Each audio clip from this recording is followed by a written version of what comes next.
Guys, it's finally here.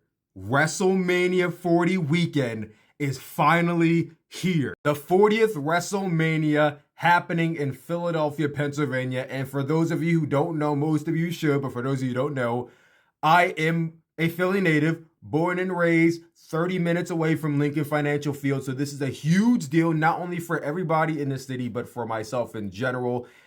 I just can't believe it finally has come up, and I am not only just going to WrestleMania, but your boy Suplex will officially be doing media for WrestleMania 40 as well. Very huge opportunity for me, one that I am grateful for and one that I'm very excited, a little nervous, but very excited to actually do. And yes, that does mean I will be at both nights of the WrestleMania 40 press conference. If you have any ideas of what questions you think I should ask, now is the time to put them down below and tell me. But again, it's a very exciting time of the year. Tonight is Monday Night Raw, SmackDown Friday, and then we hop straight into the weekend. But before we get to that point, we got to do our predictions. So guys, let's get into it. These are my predictions for every match confirmed for WrestleMania 40. I don't have the correct match order, and I don't know what matches are for which night outside of like 3 of them. So we're just going to go based off of, I don't know, I guess what matches I would do in what order, or I don't know. We'll figure it out, okay? Let's get into the prediction. The match has not been officially announced yet, but we can all safely assume it's happening. I'm talking about the tag team match between Rey Mysterio and Dragon Lee versus Santos Escobar and Dominic Mysterio. Now, given that these two teams have been feuding for quite some time, I had the idea we were going to get LWO versus whatever Santos's team was at some point. You know, I was thinking like Rey, Dragon Lee, and Carlito versus Santos, Humberto, and Angel. But you know, when you looked at Judgment Day and you saw that every member of the faction had something going on except for JD McDonough and Dominic Mysterio, it was kind of important to get Dominic Mysterio on the card in some way. So that's kind of how they weaseled him into this match, because if we're being honest, he hasn't been feuding with his dad for about a year, and what ties does he have to Santos Escobar when he's part of the Judgment Day?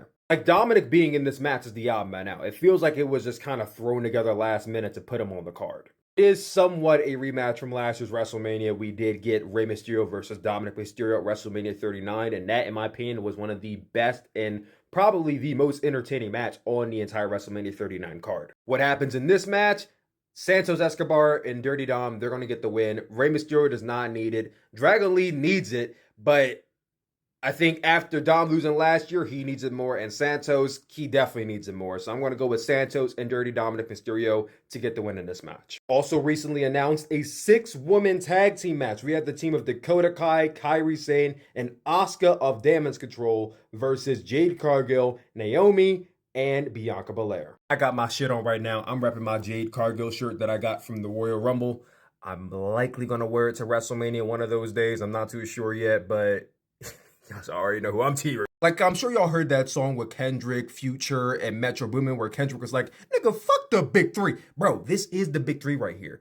Jade, Naomi, and Bianca, that's the dream team. 3 beautiful, strong, talented black women in one team, bro. Unstoppable. Asuka has never won at a WrestleMania, and unfortunately, I think the streak continues. Jade, Naomi, Bianca, they're getting the win here. It's likely going to be with Jade pinning Dakota Kai.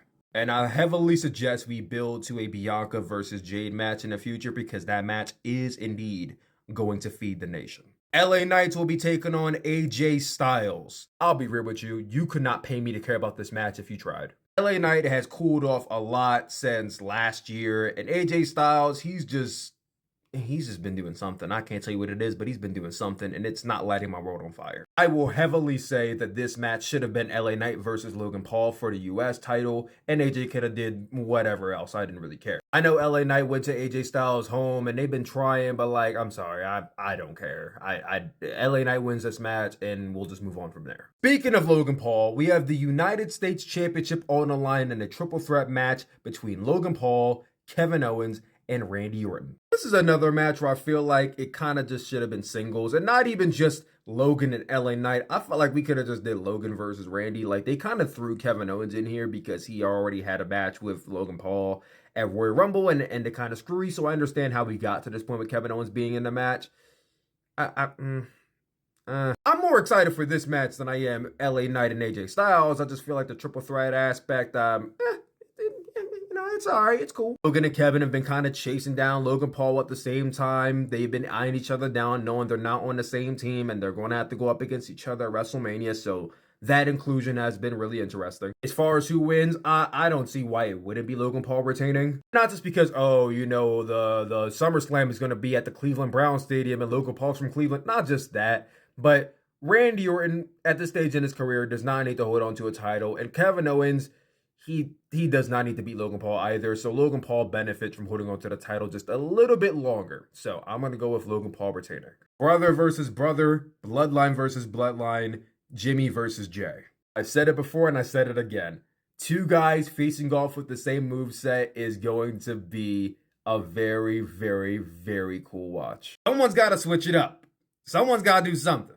But I think this match is going to be very good. I'm excited, even though the build feel like it's kind of tapered down a lot because the real bloodline story is between Cody, Roman, and The Rock. So Jimmy and Jay had to take a bit of a backseat to this whole situation. But, you know, people are still excited to see this. I can tell you right now, as a Philly native, a lot of Philadelphia fell in love with the Usos, and they grew up on the Usos. So being able to see these guys go at it at that stage is a huge deal for the city. We are excited to see this, just so you know.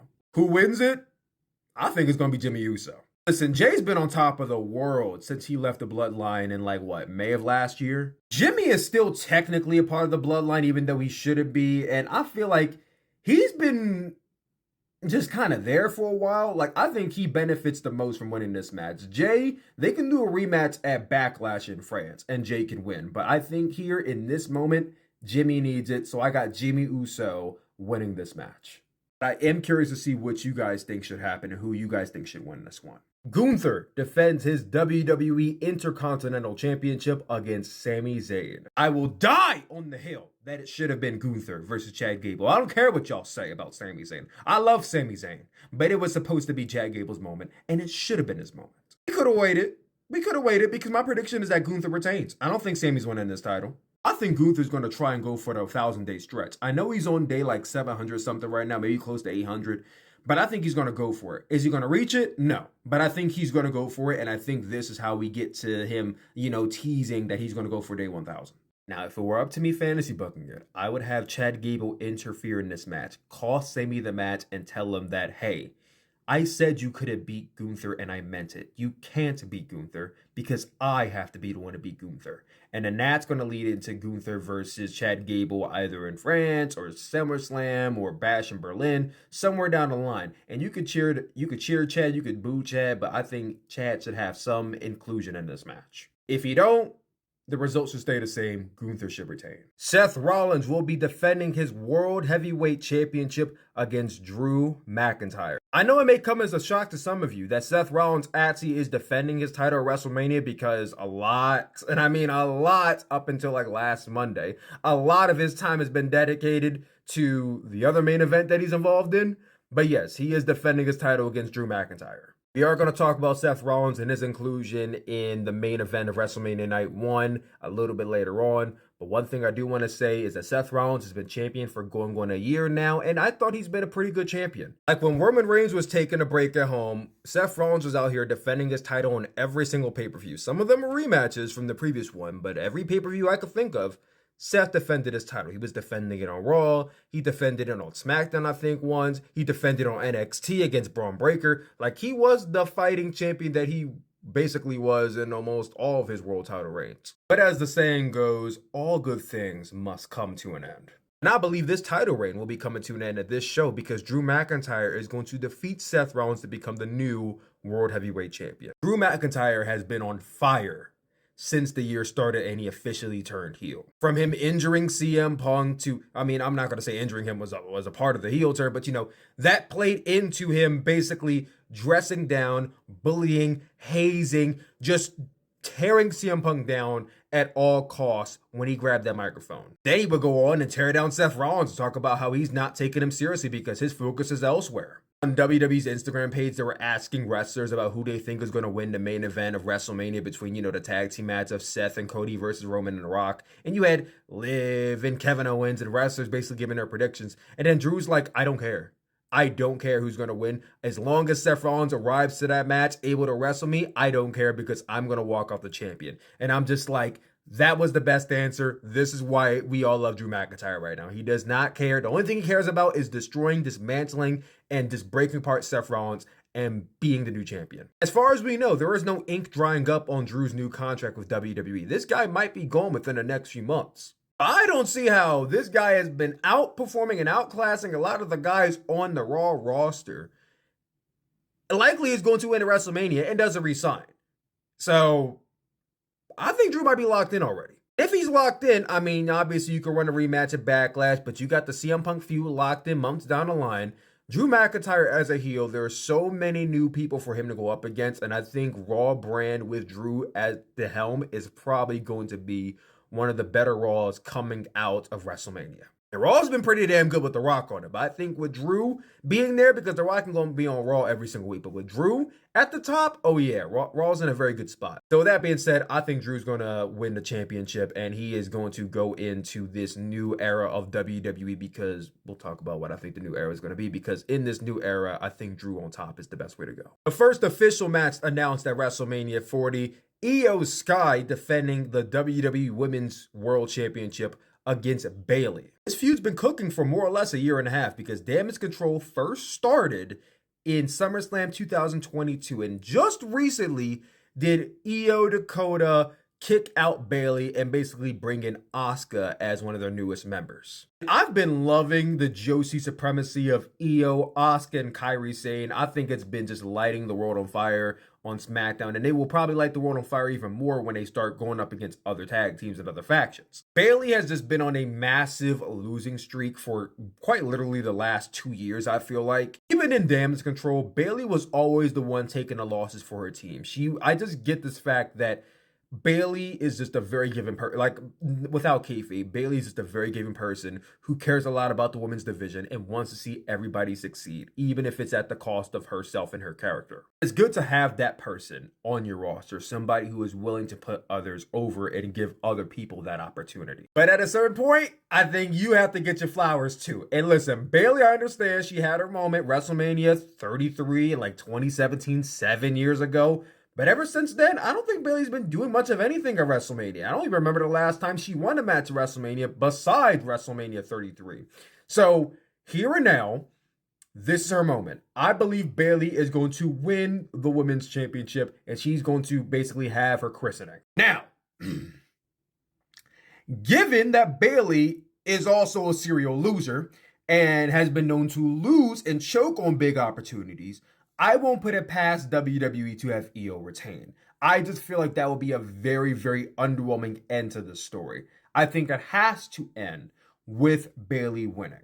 I took a big shot in the dark. I put a big gamble out that Bayley was going to win the Royal Rumble, and I got lucky once. So I'm going to do it again, and I'm going to go with Bayley at WrestleMania, and hopefully I get lucky twice. Rhea Ripley versus Becky Lynch for the Women's World Championship. Okay, what's the difference between these two titles when it comes to their name? One is called the WWE Women's World Championship, and the other one is just the Women's World Championship. So one is just without the WWE name. Like, could we not have tried a little harder to differentiate these titles with the names? I feel like we should try a little harder with that. Rhea Ripley is defending the title against Becky Lynch. I am very excited to see how this match goes down. I'll be honest, I thought it was very hard for them to convince me that Becky Lynch is the ultimate underdog going into a match where she has been the man in WWE for going on 6 years now. She's been anything but the underdog in WWE. But Rhea Ripley for the last year has been more or less on an undefeated streak. Defending her titles, like she's essentially felt bigger than the women's division. Just her inclusion in the Judgment Day alone. She almost transcends it, like she's above it. She doesn't need that championship anymore. Honestly, I think she should just go to SmackDown at this point. That promo when Rhea basically said she wants Becky's daughter to call her mommy, that solidified it for me right there. This match is going to cook. This match either happened once on NXT in 2019 or never before, so I'm excited for that much too. Who wins it is tough. Rhea retaining is the right choice. Becky winning is also the right choice. But if I had to put my money down, I'm going to say that Becky Lynch walks out the new women's champion. Does she need to win? No. But you can argue Rhea doesn't need to win either. Who wins in the grand scheme of things doesn't matter. It was about the journey, and it's going to be about the match itself. But at the end of the day, I got Becky winning. The biggest match in WrestleMania's history, Seth Rollins and Cody Rhodes team up to take on the Bloodlines, The Rock, and Roman Reigns. This match has occupied just about all of the TV time on SmackDown and Raw for the last 3 months. It's been very compelling television. It's been very controversial in some ways. It's been a little all over the place in who's been a lead between The Rock and Cody and Seth being in the background, and now Roman's in the background of this whole thing. Large, it felt like it's a singles match between Cody Rhodes and The Rock. I would be almost disappointed if we don't get a singles match between The Rock and Cody Rhodes at this point. But we are now here at this match, and I don't see how The Rock and Roman Reigns don't win this match. Because for as much speculation I have seen on who might be included this Avengers Assemble moment with Cody Rhodes and Roman Reigns on night 2, you don't get any of that magic unless Roman and The Rock win. Because if Seth and Cody win, the bloodline is banned. Night 2 is very much heavily predicated on night 1. So The Rock and Roman Reigns have to win, and I'm going to say that The Rock is going to pin Cody to win. Originally, I was not going to say that. I would say, oh, it's for sure going to be Seth getting the pin. But just the fact that it's been Cody and The Rock almost this whole time promo cutting on each other for the last month, it's got to be The Rock and Cody in the end, and I think The Rock pins Cody, leading us into night 2 with Roman Reigns versus Cody Rhodes for the WWE Undisputed World Championship. Which I find interesting that the title card here calls it just the WWE Championship. It's so easy to just say Cody wins, but given what happened last year, I don't think it's that easy. This match is more about the journey that it took to get here now, because it's very heavily predicated on the previous night. Now y'all all talking about the truck that y'all saw in that Raw segment with John Cena and Stone Cold. Will they be included? I'm going to say likely there is going to be inclusion with John Cena and Stone Cold, and Jey Uso, and Jimmy Uso, and Solo Sikoa, and The Rock, and maybe Jacob Fatu. Everybody's going to come in this match. But will Roman Reigns retain? Call me stupid, I'm going to say no. I think Cody Rhodes will walk out the world champion and will usher in a new era in WWE. That's my WrestleMania predictions. I will see you all there. Let's go!